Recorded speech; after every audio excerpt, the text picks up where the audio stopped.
Hello everyone, Ember here, and welcome back to a new video. In this one I'm going to be taking a look at some new reveals from the set Twilight Masquerade, which is the next set releasing after Temporal Forces on May the 24th. So yeah, quite a way off before we see these cards over in the West, but it is handy to take a look at upcoming reveals, for playtesting and such. So yeah, pretty exciting news overall, and we can confirm this set will be based off the Teal Mask DLC. So we'll feature Pokemon such as Ogerpon, the Blood Moon Ursaluna, which was revealed fairly recently, as well as Sinstacha, which is yet to be revealed. So very cool to see these cards. Now, Ogerpon is part of a set called the Teal Mask in Japan, so it would actually be a little while before we see more of that set revealed.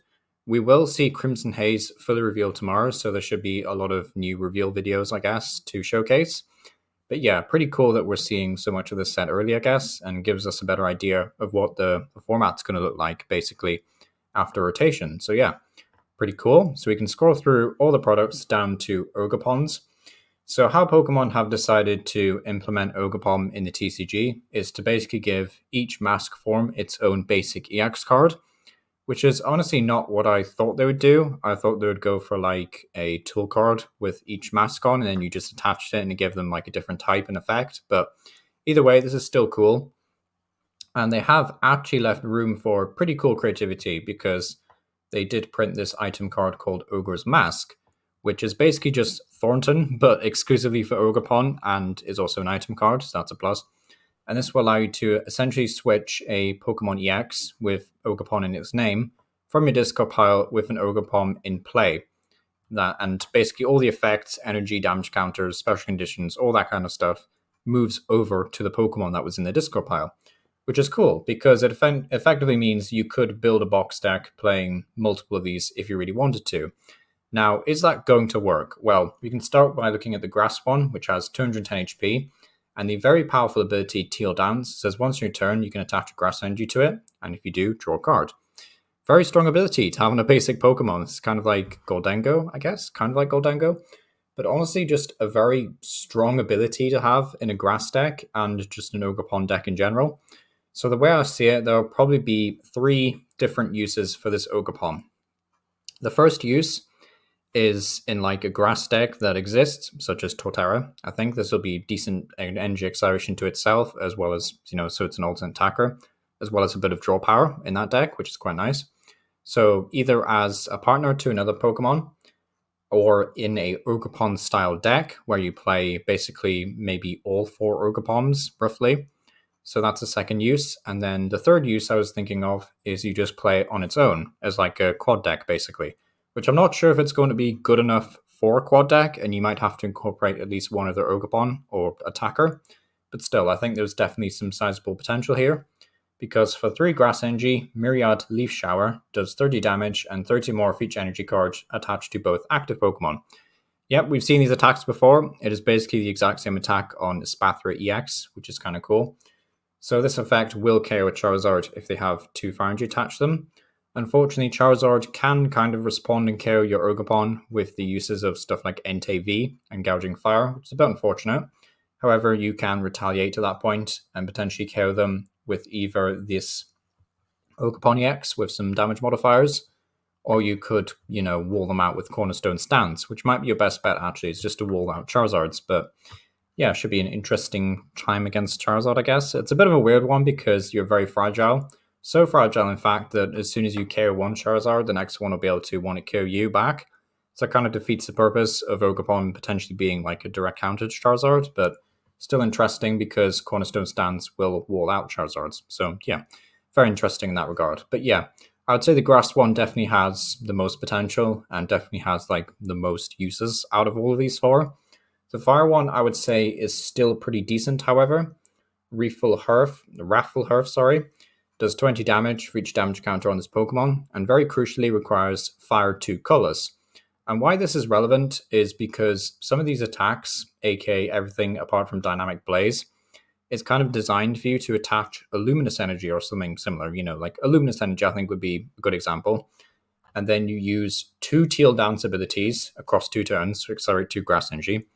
And then at that point, you can use either Torrential Pump on the water one You could use Demolish, or you could use Wrathful Hearth, or you could use Myriad Leaf Shower. And you could do that by just playing the Mask card and switching between them. So that's really cool. So you have this kind of like 1-hit KO option if you survive a hit. Of course, you do have to survive a hit, so you probably need something like, I don't know, maybe like the Ace spec that increases your HP by plus 100, or maybe even like a Giant Cape or something. You know, one way of buffing up HP basically, because otherwise Wrathful Hearth is probably not doing enough damage, but still a very cool attack. And then Dynamic Blaze, which is a bit out of place in the 4 combo because, you know, it's just 3 fire energy. At that point, it's very hard to charge up. But it's 140 damage, and if your opponent happens to be an evolution Pokemon, this attack does 140 more, so 280, which is fantastic. KOs V-Stars.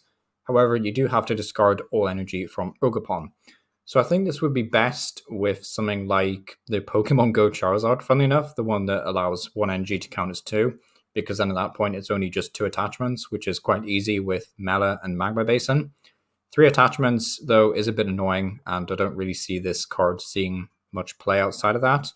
And getting 3 energy on this guy, you know, in an Ogerpon box, probably quite difficult. You know, I know the Basin accelerates energy and Mela does as well, but you're only accelerating 1 energy with each of those respectively. So honestly, I don't think this Ogerpon has massive potential outside of this. Maybe even in a Charizard deck, funny enough, to KO the Fighting and Grass Ogerpons respectively, but yeah, that would be a bit unfortunate if this Ogerpon ends up helping Charizard more. But yeah, still, very cool design though. Love the mask. As for the Fighting type one, the ability Cornerstone Stance is of course fantastic, walls out an awful lot of Pokemon, and I think this card will see play outside of Ogerpon themed decks. But Demolish, only doing 140 for fighting double colors, and it's not affected by weakness or resistance or any other effects.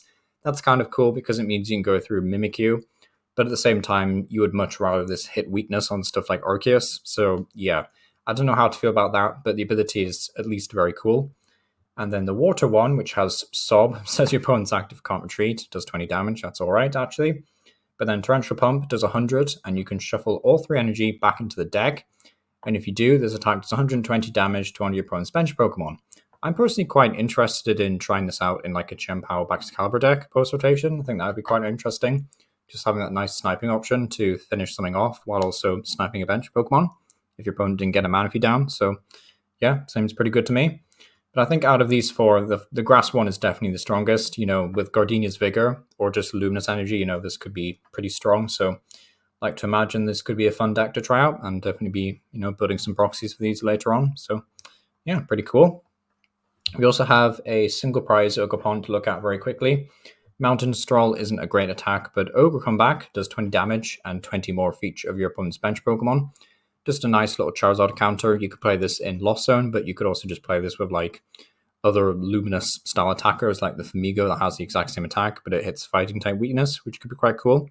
So you could have this like counterbox style thing, I guess. You could even put this in Torterra. So, you know, cool card overall, nothing terrible. And you could also just play it in GLC if you really wanted to.